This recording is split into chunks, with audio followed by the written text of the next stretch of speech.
একটি সংঘবদ্ধ চক্র স্বাস্থ্য বিভাগকে ধ্বংস করার জন্য উঠে পড়ে লেগেছে। বাংলাদেশের 85% গরিব জনগণকে স্বাস্থ্যসেবা থেকে বঞ্চিত করার জন্য উঠে পড়ে লেগেছে।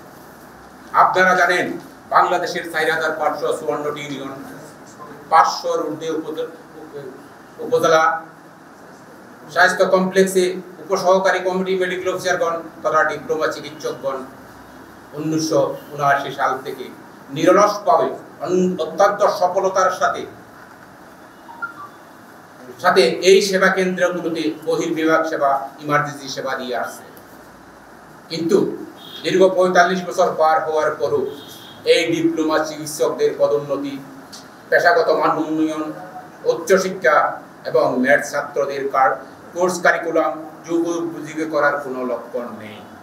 বরং স্বৈরাচারী সরকার 13,500 কমিউনিটি ক্লিনিকে কোনরূপ চিকিৎসার জ্ঞানহীন সিএসসিপিকে দিয়ে চিকিৎসার নামে গ্রামীণ জনগণের সাথে প্রতারণা করে আসছে।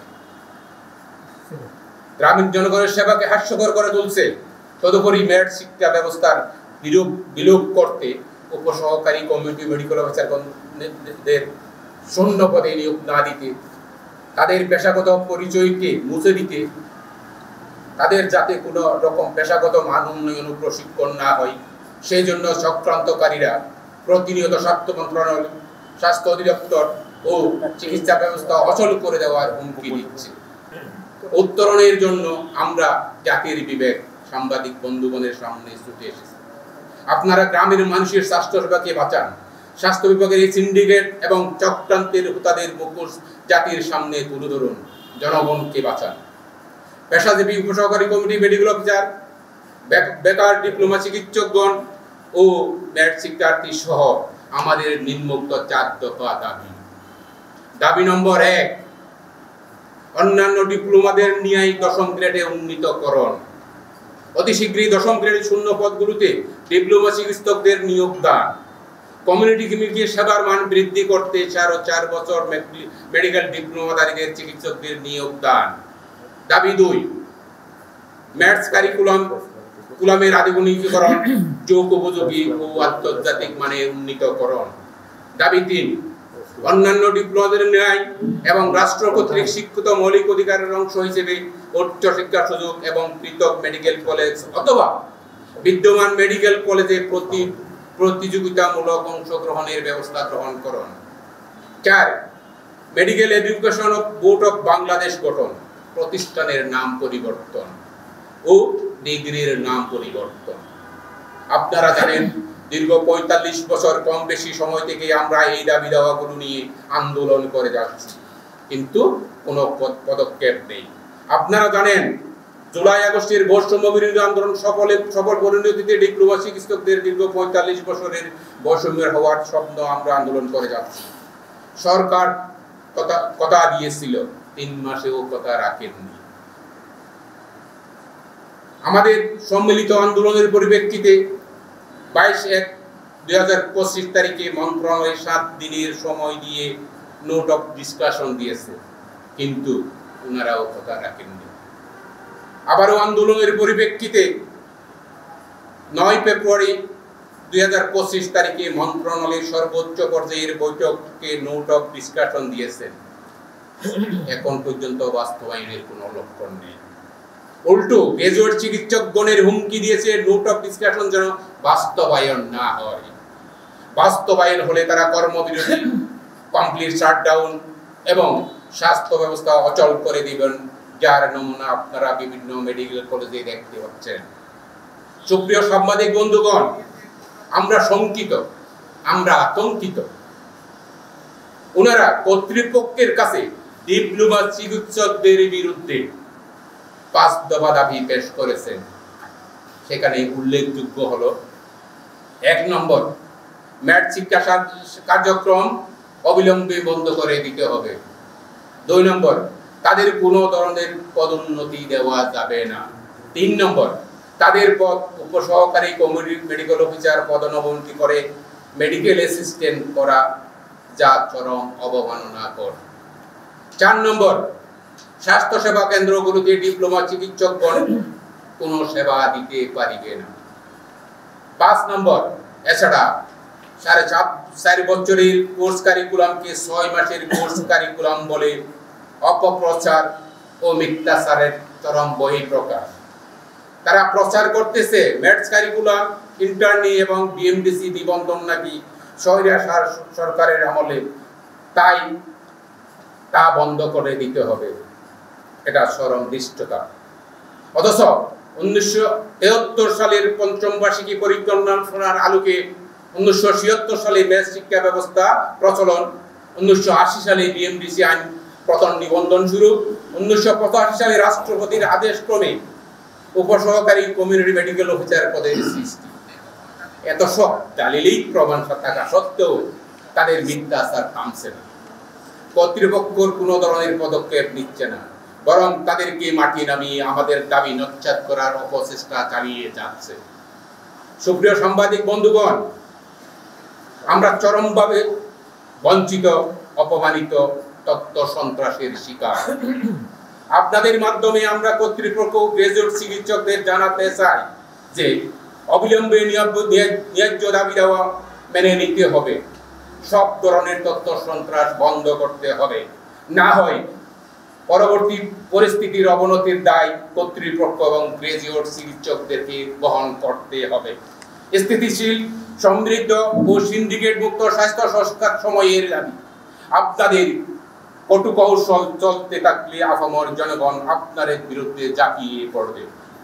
কৌশলে পকেট বাড়ি করার গোপন ষড়যন্ত্র, গরিব মানুষের চিকিৎসার ব্যয় বাড়ানোর চক্রান্ত, রোগীদের বিদেশ মুখী করার চক্রান্ত কোনোভাবেই সফল করতে দিবে না। তাছাড়া কক্সবাজার জেলায় 2টা প্রাইভেট ডিপ্লোমা মেডিকেল ইনস্টিটিউট আছে, একটা আল ফুয়াদ আর একটা পালং ম্যাথস। ওখান থেকে 4 বছরের ডিপ্লোমা পাশ করার পরে এবং কক্সবাজার জেলার অন্যান্য কোমলমতি ছাত্রছাত্রীরা ডিপ্লোমা চিকিৎসা নেওয়ার জন্য বিভিন্ন জেলা থেকে, বিভিন্ন সরকারি বেসরকারি ম্যাথস থেকে শিক্ষা গ্রহণ করে এলাকার সুবিধার্থে কক্সবাজার সদর হাসপাতালে ইন্টার্নি সম্পন্ন করে। এই দীর্ঘদিন থেকে এটা চলমান আছে। বর্তমান প্রেক্ষাপটে গ্রাজুয়েটদের এবং মেডিকেল কলেজের শিক্ষার্থীদের আন্দোলনের মুখে কক্সবাজার জেলার সদর হাসপাতালের তত্ত্বাবধায়ক মহোদয় কোমলমতি ডিপ্লোমা ইন্টার্নি কক্সবাজার সদর হাসপাতালে বন্ধ ঘোষণা করে একটা লিখিত আদেশ জারি করে। আপনাদের মাধ্যমে আমরা জাতিকে জানাতে চাই, আজকে যারা ইন্টার্নি থেকে বঞ্চিত হচ্ছে তাদের ভবিষ্যৎ কি হবে, তারা ভবিষ্যৎ কিভাবে কোর্স কারিকুলাম সম্পন্ন করবে, পরবর্তী পর্যায়ে কারিকুলাম সম্পন্ন করে কিভাবে তারা ডিপ্লোমা চিকিৎসক হিসাবে পেশায় নিয়োজিত হবে, এটার জবাব কে দেবে আপনাদের কাছে? এই প্রশ্ন রেখে বাংলাদেশে এমন কোনো পেশাজীবী নেই যাদের বিগত 16 বছরে নিয়োগ হয়নি। একমাত্র আমাদেরকে তুলন করার জন্য, আমাদেরকে ড্যামেজ করার জন্য বিভিন্নভাবে আমাদেরকে কোনো নিয়োগ দেওয়া হয় নাই। কেন? আমরা স্বাস্থ্য পরিবার কল্যাণ মন্ত্রণালয়ের অধীনে, স্বাস্থ্য পরিবার কল্যাণ মন্ত্রণালয়ের অধীনে এরা চালায় কারা? তারাই চালায়। আমার কথা হলো, আপনি আমার ব্যাপারে আমি কি পাচ্ছি, আমার কতটা কাছে আমি কি পদোন্নতি পাচ্ছি, এটা আপনার দেখার ব্যাপার নয়। আপনি আমার সৌন্দর্যকে যদি জ্যালাস করেন সেটা জ্যালাসই হবে, নতুবা পরশ্রী কাতারাতে হবে। আপনি কি চান? আপনি ইন্টার্নি চান, আপনি পোস্টগ্রাজুয়েশন চাচ্ছেন, আপনি পিএইচডি করতে চাচ্ছেন, আপনি করেন। কিন্তু আপনি তো আমার পদবি না দেওয়ার জন্য বলতে পারেন না, আমার পদবি না দেওয়ার জন্য বলতে পারেন না, আমার পদবি কেড়ে নেওয়ার জন্য বলতে পারেন না। এটা তো আসলে একটা চরম বৈষম্য। আমাদেরকে শিক্ষা দেয় কারা? এমবিবিএস ডাক্তার বা পোস্টগ্রাজুয়েটদের আপত্তি আমাদের ব্যাপারে তেমন একটা নাই, কারণ এরা আমাদেরকে পড়ান। আমরা কি করি না বলি এরা জানেন। আমরা গাইনিকোলজি যে সাবজেক্টটা আছে, এটা লাস্টে বলতেছি, এমবিবিএস ডাক্তাররা পড়ে 24 লেকচার, আমরা পড়ছি 22 লেকচার। তাদের কাছে তারা পড়ে, তাদের কোর্স টোটালি 6 বছর, আমাদের কোর্স 4.5 বছর। তারা তুলনামূলক মেধার ভিত্তিতে আসে, আমাদের এখানেও মেধার ভিত্তিতে নিয়োগ করে। তো এখানে শুধু একটা গোষ্ঠীর কারণে, একটা গোষ্ঠীর জ্বালাসির কারণে আমরা এই বৈষম্য শিকার। ইন্টার্নি শুধু এটা সদর হাসপাতালের নির্দেশ না, এটা মন্ত্রণালয়ের নির্দেশে ইন্টার্নি করে। কিন্তু ইন্টার্নি ডাক্তারদের, মেডিকেল গ্রাজুয়েট ডাক্তারদের চাপের মুখে পড়ে উনি ব্যক্তিগত আক্রোশ নিয়ে আমাদের ইন্টার্নশিপকে এখানে বন্ধ করে দিচ্ছেন। এটা আসলে মূলত কোনো যুক্তি না, কোনো দাবি না, শুধুমাত্র এই ভূমির কারণে। দ্বিতীয় কথা আমি যেটা বলতেছি, তাদের দাবিগুলো আপনারা দেখলে অবশ্যই বুঝতে পারবেন, যেহেতু আপনারা অত্যন্ত বিচক্ষণ এবং সচেতন। আর তাদের দাবিগুলো দেখেন, আমাদের কোর্সগুলো বন্ধ করে দেওয়া হবে, আমাদের পদবিটা কেড়ে নেওয়া হবে। সব কিছু মিলাইয়া আমি যেটা বলতে চাচ্ছি, আপনারা দয়া করে আমাদের কক্সবাজার যে সমস্যাটা আছে এটা আপনারা দেখতে পারেন। জাতীয়ভাবে যেহেতু আপনারা একটা কর্নার না, বাংলাদেশের অংশ কক্সবাজার বর্তমানে অত্যন্ত গুরুত্বপূর্ণ একটা জেলা। এই জেলার সমস্ত কথাবার্তা সরকার বা মন্ত্রণালয় কোনো আমলে নেয় এবং সুন্দরভাবে নেয়। সুতরাং আপনারা তো অনেক কষ্ট করে আসছেন, আমি আসলে ব্যক্তিগতভাবে অনেকেরই চিনি, অনেকেই চিনি না। আমরা এবছর আমরা রিটায়ার করছি। কোনো দেশে জন্মে মেডিকেল স্টেট, মরণে মেডিকেল, আমাদের কোনো পদোন্নতি হয় না, কোনো পেশাজীবী নেই। আপনি হেলথ স্টেশন দেখেন, health station, assistant health inspector, superintendent. আপনি বিসিএস ক্যাডারে দেখেন, সহকারী কমিশনার, তারপরে সিনিয়র সহকারী কমিশনার, যুগ্ম সচিব, ডেপুটি সেক্রেটারি, অ্যাডিশনাল সেক্রেটারি, যুগ্ম সচিব, সচিব, এত পদোন্নতি। শুধু একমাত্র আমাদেরকে দিচ্ছে না কেন? মন্ত্রণালয় চালায় স্বাস্থ্য বিভাগ। স্বাস্থ্য বিভাগের কারণে, এই ডাক্তারদের কারণে আমরা শুধু বৈষম্য শিকার। নাইলে আমাদেরকে এরা চাচ্ছে বন্ধ করে দেবো, ইনস্টিটিউট ছাত্র ভর্তি বন্ধ করো, কিন্তু কোর্স মানে সেন্টারটা বন্ধ করবে না। সেন্টার বন্ধ করবে না কেন জানেন? ওখানে চাকরি করে শুধু তারা যেহেতু চাকরি করে বসে বসে বেতন খাবে। 7 বছর বন্ধ রেখেছিল আমাদের ট্রেনিং সেন্টারটা। মেডিকেল অ্যাসিস্ট্যান্ট ট্রেনিং স্কুল যে প্রতিষ্ঠান আছে, সেখানে শিক্ষার্থীরা সারা বাংলাদেশে 4টি দফা নিয়ে আন্দোলন করতেছে। 4টি দফার মধ্যে প্রথম যে দফাটা সেটা হচ্ছে যে অনতিবিলম্বে শূন্য পদে নিয়োগ এবং কমিউনিটি ক্লিনিক, সরকারি এবং বেসরকারি হসপিটালগুলোতে আমাদের পদায়ন। দ্বিতীয় যে দাবি আমাদের সেটা হচ্ছে যে আমাদের ক্লিনিক্যাল বিষয়ে বিএমডিসি রিকগনাইজ কোনো একটা বিষয়ে উচ্চশিক্ষা প্রদান করা। 3 নম্বর যে আমাদের দাবি, সে দাবিটা হচ্ছে যে আমাদের অসঙ্গতিপূর্ণ কোর্স কারিকুলাম সংশোধন এবং আমাদের যে প্রতিষ্ঠানের নাম এবং কোর্সের নাম পরিবর্তন। চতুর্থ যে দাবি আমাদের সেটি হচ্ছে আমাদের স্বতন্ত্র একটি medical education board of Bangladesh নামে একটি বোর্ড গঠন করা।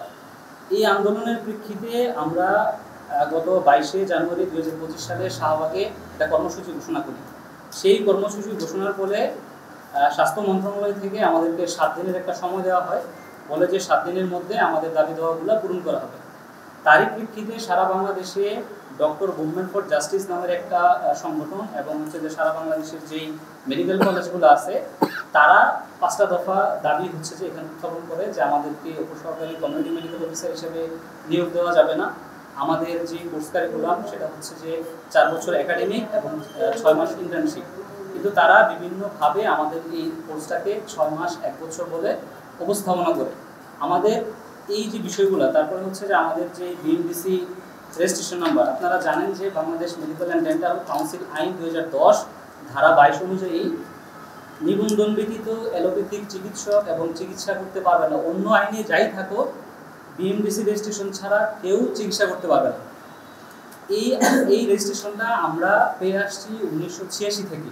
1985 সালে স্বাস্থ্য মন্ত্রণালয়ের একটা মিটিং মাইনার্স আছে, সেই মাইনার্সের অনুযায়ী 17 সেপ্টেম্বর 1985 সালের যে মাইনার্স, সেই মাইনার্স অনুযায়ী 1986 সাল থেকে আমরা হচ্ছে যে বিএমডিসি রেজিস্ট্রেশন নাম্বারটা পেয়ে আসছি। কিন্তু বিভিন্ন মেডিকেল কলেজের স্টুডেন্টরা সেটা হচ্ছে গণমাধ্যম, সোশ্যাল মিডিয়াতে প্রচার করতেছে যে আমরা স্বৈরশাসকের আমলে 2010 সাল থেকে নাকি রেজিস্ট্রেশনটা পাচ্ছি, এবং তারা দাবি করতেছে আমাদের এই রেজিস্ট্রেশনটাকে বাতিল করার জন্য। আমরা এটার তীব্র নিন্দা জানাই।